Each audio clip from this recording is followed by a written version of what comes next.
नमस्कार मु वैजयंतीमाल महापात्र मोर कवितार शीर्षक वर्षा कविता। चाली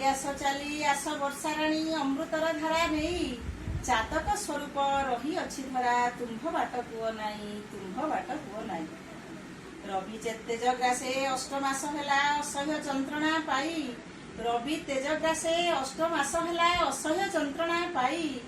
धरणी आकुले निवेदन करे चाली आस कर त्राही आहे वर्षा राणी करुणा चितरे ढाली दियो बारी धारा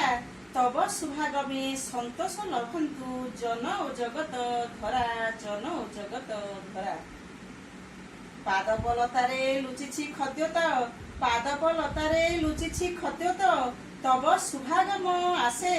सखियो संगात निज कुटुंब को आवरिछि निज पासे तुम आगमने नीति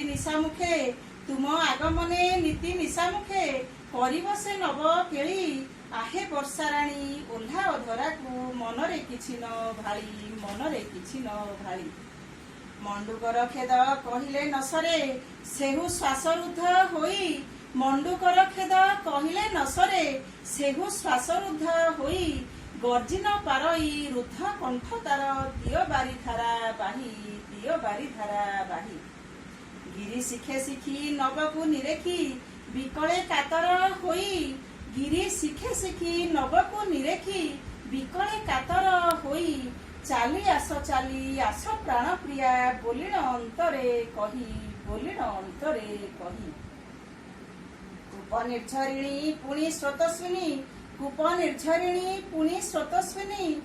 केनाला भावंती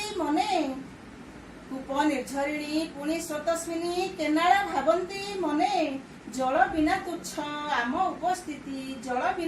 आम उपस्थिति उपहास पाऊ जने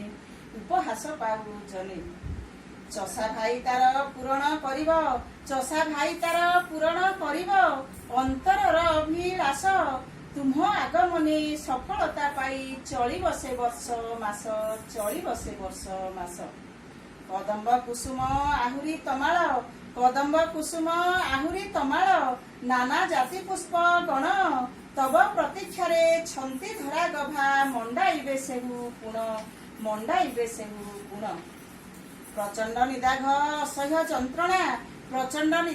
असह्य जंत्रणा पाई माता वसुंधरा अंधुणी हेलाणी पथ चाही शीघ्र आसबारी धारा शुष्क तरुगण पल्लवी उठिबे आह्लाद पाइबे जने समस्त जल जे जीवन पाइबे उल्लसित हेबे मने धन्यवाद।